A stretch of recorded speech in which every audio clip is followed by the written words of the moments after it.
lancar menurut agama masing-masing, supaya obrolannya juga bermanfaat, tetap menghibur, dan ya banyak yang bisa didapatkan. Membuat orang nggak nyerah lah pokoknya kalau nonton ini. Udah dimulai. Nih. Selesai. Hai teman-teman, bertemu lagi dengan saya Sofi Navita di Sofi Navita Talks You Are Love. Hari ini saya ada di sebuah pelataran tempat breakfast hotel yang sering saya inapi juga kalau lagi banyak event, Bali Nusa Dua Hotel, yang sebelahnya itu ada convention center itu loh. Dan hari ini ada teman lama saya, Olga Lydia. Hai semua. Itu kamera ibu, kalau ibu mau menyapa teman-teman yang sedang menonton. Halo. Boleh ke sana ya. Ini kebetulan banget ya. Ya. Kita ketemu di airport. Terus lo di sini. Oh ya, lagi ada acara. Mau ikutan nggak? Oh mau. Tapi itu yang selalu kita bilang, Sofi Navita Talks ini tamunya dikirim Tuhan, murni. Iya. Murni ya. Sekarang gini ya, lu kebayang punya podcast, base-nya di Bali. Iya. Gimana lu ngajar teman-teman narasumber? Iya ya. Kita kalau mau mulai sesuatu kan pasti berawal dari teman-teman dulu kan. Benar. Jadi ketika ini dimulai dulu juga, ya udah teman-teman aja dulu yang pas lagi liburan. Iya. Lama-lama kan kehabisan stok dong. Iya. Mulai dari teman lingkar 2, lingkar 3, terus sampai yang nggak kenal kan. Kita harus ke yang lebih muda. Iya. Nah, tapi anehnya gitu. Tuhan tuh selalu kayak gini. Tuhan udah mulai kehabisan stok tamu, kita udah harus syuting lagi. Ntar ada aja tiba-tiba yang datang. Iya. Terus tanya kayak lo kemarin kan, kita ketemu di airport. Masalahnya kan nggak semua orang gitu mau. Iya. Jadi kalau memang orang itu mau, lagi sibuk gitu ya. Iya, lagi sibuk atau memang lagi ingin liburan, kita ngerti juga. Tapi ketika orang itu mau, gue sangat percaya udah itu deh. Pasti itu dikirim sama Tuhan, pasti ada message yang mau Tapi disampaikan. biar lebih gimana gitu, enggak, saya dikirim langsung dari Jakarta oleh Sofi dulu dan diinapkan hotel yang bagus ini. Oh iya, Bu. Iya, saya sampai lupa. Semua diatur lah, udah semua. Ibu happy ya di sini? Happy enak banget ya? Semua diatur semua 3 hari loh. 3 hari ya? Untuk satu podcast. Wow. Terima kasih. Iya gitu dong. Iya dong. Iya. Iya. Jangan jujur-jujur Jangan kali ya. jujur banget lah. Kesannya kebetulan gitu. Enggak, saya dikontak gitu. Manajer saya udah oke. Kirim nginep 3 hari untuk podcast satu. Bener. Tapi kan orang mungkin gak ada yang tahu kalau kita dulu satu alma mater. Iya. Unpar. Kita sama-sama di Unpar. Iya, kita tuh bak kuning yang berguna Sanjaya Bakti. Hai teman-teman Unparians ya. Jadi kalau saya fakultas hukum, kalau Olga fakultas teknik sipil.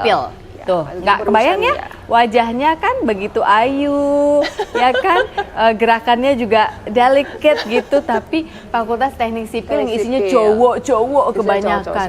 Banyak Batak-Batak pula itu di sana kan. Jadi gini, kalau Sofi itu kalau di fakultas hukum tuh rata-rata cantik-cantik, dandan, pokoknya keren gitu ya. Kalau sipil itu kita punya tren sendiri. Gimana tuh? Gembel. Kalau rapi itu kayak aneh gitu. Jadi jangan dibilang lo kok nggak punya lifestyle, nggak punya keren gitu, gaya yang keren. Enggak, emang gaya di sipil tuh semakin gembel itu justru makin itulah gayanya. Jadi memang tujuan hidupnya beda. Oh iya. Gembel gitu ya. Jadi kalau misalnya rapi, jadi temen aku ada yang bangga banget tuh. Bajunya udah enak banget nih. Lihat, kok bolong-bolong kecil-kecil gitu sih? Enggak, soalnya habis dipakai buat cuci mobil. Oh, gitu. Serius? Oh iya benar. Jadi karena batu-batunya itu kan jadi bolong-bolong kecil-kecil gitu loh. Bajunya kok aneh ya bolong-bolong gini. Enak ini, adem. Tapi futuristik, karena sekarang jadi tren. Sekarang jadi apa-apa kan bolong-bolong malah mahal. Kita harganya bisa juta-juta. Selangkah di depan lah. Bener. Sipil Unpar. Tapi kenapa sih lu dulu teknik sipil ya? Gue penasaran juga ya. Iya ya. Emang lu kayak pinter matematika, pinter gambar stereometri, apalah itu sih secukupnya ya. Secukupnya lah gitu. Cuman bokap gue itu berhasil membrainwash anak-anaknya gitu. Yang nggak berhasil cuma satu, ada kakak gue masuk psikologi, tapi semua masuk teknik karena menurut dia psikologi kakak-kakak. Ada satu yang psikologi, yang lain kita berempat, kan aku berlima ya, 4 anaknya itu semua teknik, karena menurut bokap itu harus teknik itu yang terbaik gitu. Jadi akhirnya kita ya udahlah teknik gitu. Apapun, ada yang arsitektur. Jadi yang pertama itu cewek teknik perminyakan. kedua persis kayak bokap gue elektro ITB, terus yang ketiga baru psikologi, terus gue satu lagi teknik industri. Terus sebenarnya rada-rada kurang teknik ya Cel, tapi dia teknik industri, terus aku sipil. Rada-rada kurang, yang anak TI ngomel nih. Tapi kan lebih banyak ke manajemen gitu kan, kalau teknik industri kan lebih banyak kayak flow, ngatur apa segala macam pabrik apa gitu. Nah kalau kita kan bener-bener yang nyondir tanah, dan nyondir tuh kayak ada pipa segini tuh kita tanam ke bawah sampai bentok ke tanah keras, terus nanti diangkat, terus kita lihat itu lapisan tanahnya kayak apa. Ya agak kurang kerjaan tapi itu penting. Terus pokoknya aneh-aneh lah gitu ya, di lab segala macam gitu. Nah tapi bokap gue selalu menyatakan bahwa bagus masuk teknik gitu. Kebetulan aku tuh dulu masih kecil cita-citanya sebenarnya jadi arsitek. Cuma setelah aku pikir-pikir, aku kalau gambar kayak begitu kayaknya terlalu jelimet dan aku kurang sabar. Jadi akhirnya kan sama-sama bangun rumah. Jadi masih kecil aku membayangkan akan menyenangkan kalau aku bisa membangun rumah yang enak, terus orang bisa tinggal di situ gitu. Aku dulu bayanginnya gitu. Kayaknya enak ya gitu. Aku kalau jalan lihat rumah-rumah bagus, oh itu bagus, ih lucu ya rumahnya kayak gitu. Jadi aku SD. Jadi SD itu kalau orang lain nulis cita-cita, kan dulu ada buku itu ya, cita-cita pilot, dokter, insinyur. Insinyur ada dokter yang banyak, dokter Andes, dokter Andes. Dokter Andes. Nggak ada yang tahu zaman sekarang dokter Andes itu apa. Jadi itu dulu gelar ekonomi ya. Pokoknya sosial, ilmu SS sosial. Kan sarjana sosial juga dokter Andes. Jadi dokter Andes gitu. Jadi ada yang nyebut aku pengen jadi dokter. Dokter apa? Dokter Andes. Nah, aku tuh udah nulis tuh karena aku menemukan sebuah kata yang unik yaitu arsitektur. Aku pengen jadi arsitek. Nah, cuman setelah udah bener-bener mau kuliah, aduh arsitek, nyokap gitu. Mama dulu arsitek, gak tahan, suruh bikin maket-maket, gambar-gambar. Apa sih gak bisa lah, itu jelimet. Ya udahlah, sama-sama bangun rumah kan. Kan kamu konstruksinya kan, if you don't do the construction well, arsitektur rumahnya juga kan nggak bisa. Iya, nggak bisa berdiri. Jadi bener lah pipa-pipa itu kau harus atur di bawah, cakar-cakar ayamnya ayam, ya kan, slough-sloughnya. Kalau di Unpar tuh kan umum ya, jadi kita ngitung irigasi.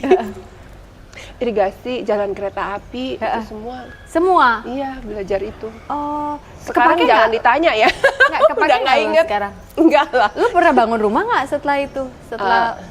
Ya enggak lah, udah lupa lah ngitungnya gimana, ntar rumahnya kenapa-napa. Tapi lu kalau ngobrol, misalnya lu sekarang misalnya, gue misalnya pengen bangun rumah nih di Bali Soft misalnya gitu. Lu ngobrol sama orang kontraktornya, kira-kira lu nyambung nggak? Lu tahu nggak begitu lihat gambar dia? Nggak gini mas, harusnya gini ya, saya minta ini. Kalau ngitung kayak tulangan segala macam kan bener-bener mesti dihitung. Gitu ya, kalau tulangan. Aku sudah lupa. Lupa ya? Gimana gitu, cuman kalau basic logikanya ya masuklah. Cuman aku selalu berpikir bahwa orang belajar gitu ya, yang paling diasah di sekolah, khususnya di sekolah ya, sebenarnya bukan mata pelajaran per se gitu, cuman lebih kepada cara kita berpikir, terus mungkin lebih berkembang, lebih punya logikanya, berpikirnya lebih baik gitu, kira-kira itu sebenarnya. Tapi kalau pendidikannya banget, toh juga anak lulusan sipil itu begitu masuk kerjaan banyak lagi yang mesti dipelajari. Iya sih. Masih banyak lagi gitu. Nggak gitu serta-merta juga ya? Serta-merta juga gitu. Jadi nggak pernah ada yang bilang misalnya ada, rugi banget udah sekolahnya sipil kerjaannya lain gitu. Ya nggak juga gitu sih, atau ada sekolahnya apa, kerjaannya lain gitu. Enggak kok, lain kok. Tapi sebagai anak sipil yang tiba-tiba wajah Femina 94, lu anomali itu sih. Di kampus, lu anomali loh. Iya sih, di kampus ribut banget di situ, karena kan di sekolah gembel ya. Kenapa tiba-tiba bisa cantik tapi aku tuh tergagap-gagap loh, karena nggak gini dulu, awalnya gimana? Lu apply itu gimana? Apa? Nah, selain dulu gue pengen jadi teknik dan jadi arsitektur, aku dulu banci tampil. Cuman nggak kebayang bahwa itu bisa menjadi profesi. Gitu. Oke, banci tampil lo sebatas apa? Baca puisi di sekolah. Waktu TK kan udah belajar balet, terus pas kelas 1 SD, pokoknya acara kenaikan kelas kita super garing karena cuma di kelas doang. Terus di kelas doang, terus gurunya dengan muka yang kayak udah pasti nggak ada yang mau nih.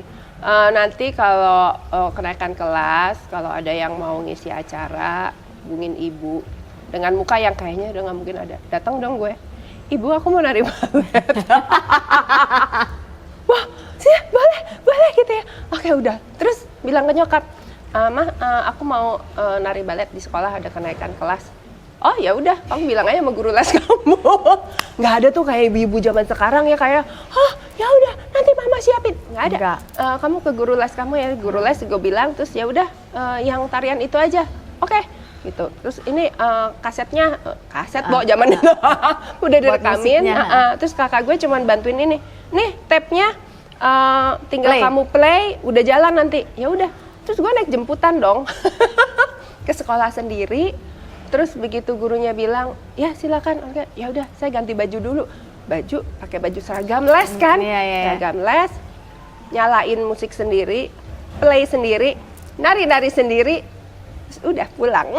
Happy? Happy, nggak ada nervous? Udah manggung. Guys, maaf ya, aku potong sejenak untuk sebuah informasi yang sangat berguna. Hati yang Gembira adalah obat, edisi Si Paling Overthinking adalah buku ketiga saya yang baru saja rilis 8 Maret kemarin. Betul, tahun 2024 ini saya menulis sebuah buku baru, mengajak para pembaca bercermin, terutama setelah kita melewati 3,5 tahun pandemi yang sungguh tidak mengenakan. Buku ini sudah bisa kamu peroleh di toko-toko buku kesayanganmu seperti Gramedia, Buku Akik Yogyakarta, lalu ada Zahra Books.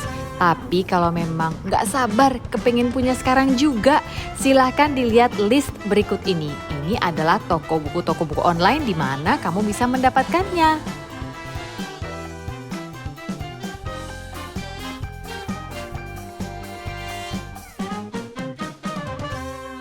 Pulang.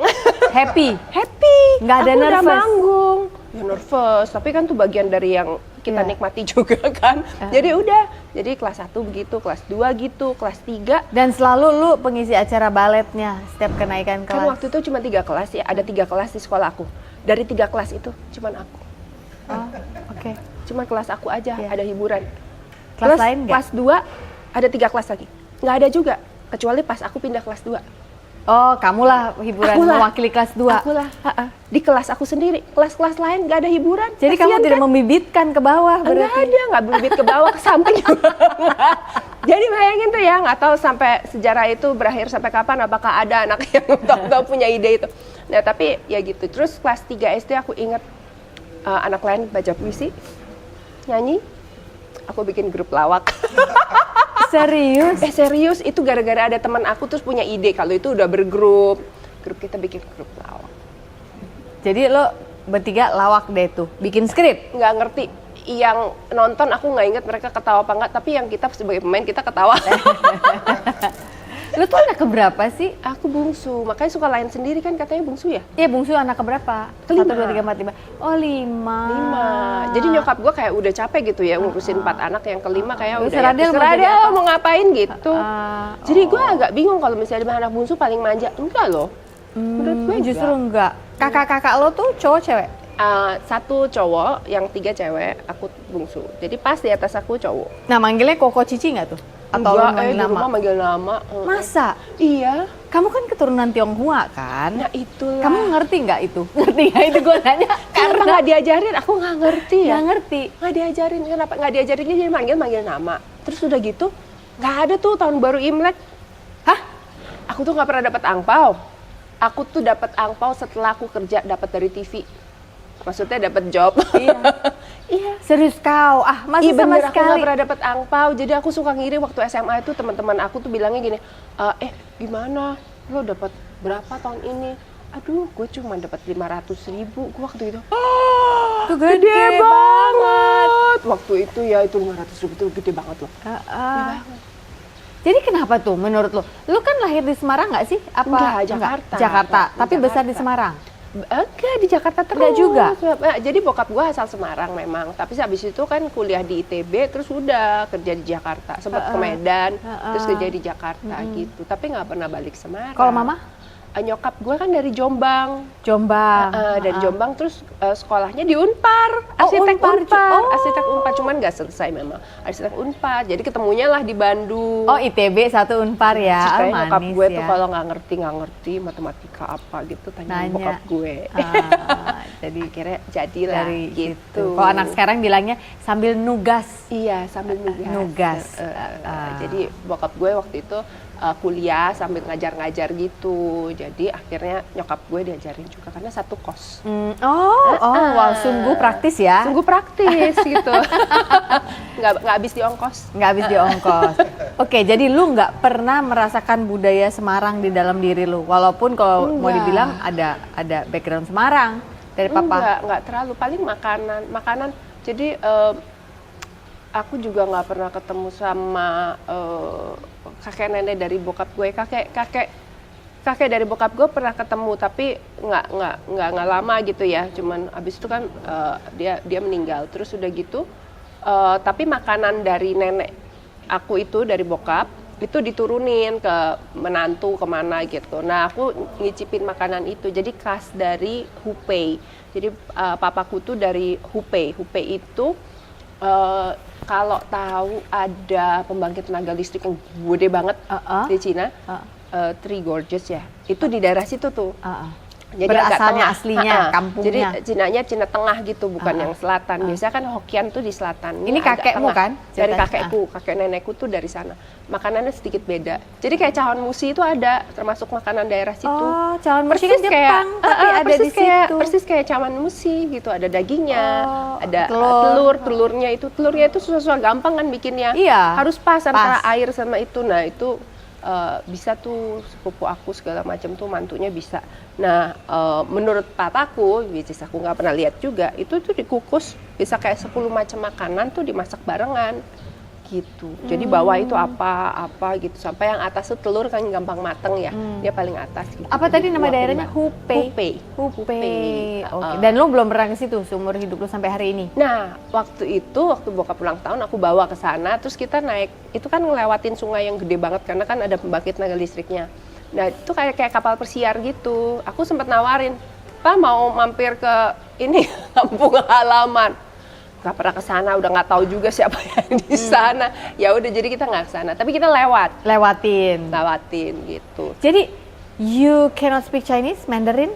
Bokap bisa, baca tulis bisa. Baca tulis bisa, itu kan susah semua istri loh. dan anak-anaknya nggak bisa. Mama nggak bisa, Nggak anak-anak nggak bisa. Jadi nyokap itu kan suka gambar ya, sempat belajar Chinese painting. Nah Chinese Kaligrafi. painting itu kalau pernah lihat kan, nggak gambar gunung, gambar yang beruang, painting. apa segala macam. Nyokap gue bisa gambar. Biasanya kalau di Chinese painting itu kan di sini ada puisinya. Nah terus ada capnya, cap pelukisnya. Iya. Jadi kalau lukisan biasa di tanda tangan, kalau Chinese painting pakai cap. Nah terus bokap gue udah bikin puisinya, terus bokap gue bilang, ya udah nih tinggal dicap. Nyokap gue dicap dong, cap nama dia, jepret gitu. Pas bokap gue lihat, ini capnya terbalik. Loh, gimana kata nyokap gue, jadi tulisannya kan ke bawah gitu. Sini capnya kebalik. Ya udah deh, aku cap lagi di atas deh. Jadi dibalik. Jadi ya capnya bolak-balik. Tapi ya gitu, jadi ya aku bilang ya nggak apa-apa lah kan kita buta huruf ya, jadi kita nggak tahu. Itu capnya kebalik. Tapi lu pernah dikasih tahu nggak kalau kamu adalah orang Indonesia berketurunan Tionghoa? Seumuran aku, tingginya kira-kira sama. Rambutnya merah gitu, kulitnya gelap, namanya bulat gitu. Terus tahu-tahu nggak ada hujan, nggak ada angin ya. Cina gitu. Terus aku bingung kan? Ya aku bilang, kamu dasar Cina deh gitu kan. Terus gue langsung, Kamu tolak. dasar Cina. Dasar Cina gitu kata gitu. Terus gue gini, gue langsung tolak pinggang dulu dong ya kan, nggak boleh kalah hawa kan, tolak pinggang dulu. Terus gue sambil mikir, itu apa ya? Aduh, setelah semua all the pain that I've been through, aku pikir gini, oke, udah gue mau berhenti, bodo amat. Karena bertahun-tahun gue berusaha hitam, ternyata putih lagi. Terus akhirnya gue pikir, and then so what? Gitu Iya. kan. Ya kan, gue mulai rebel dong, jadi aku pikir, so what? Biarin aja. Gue Cina terus kenapa? Gitu, akhirnya begitu gitu. Ngomong-ngomong, jadi kenapa Ya. kamu dulu wajah femina itu aku mau tahu kan tomboy, Oke. biasa main sama pasir-pasir, anak teknik sipil. Iya. Terus Berarti bisa dibilang itu awal kiprahmu di dunia seni secara profesional dong Secara ya? profesional ya. Si penari balet yang kenaikan kelas itu, Itu kan nggak profesional. ya makanya akhirnya naik kelas jadi Iya. sesuatu yang nationwide. Nationwide. Ah. Ya, itu baru yang secara profesional.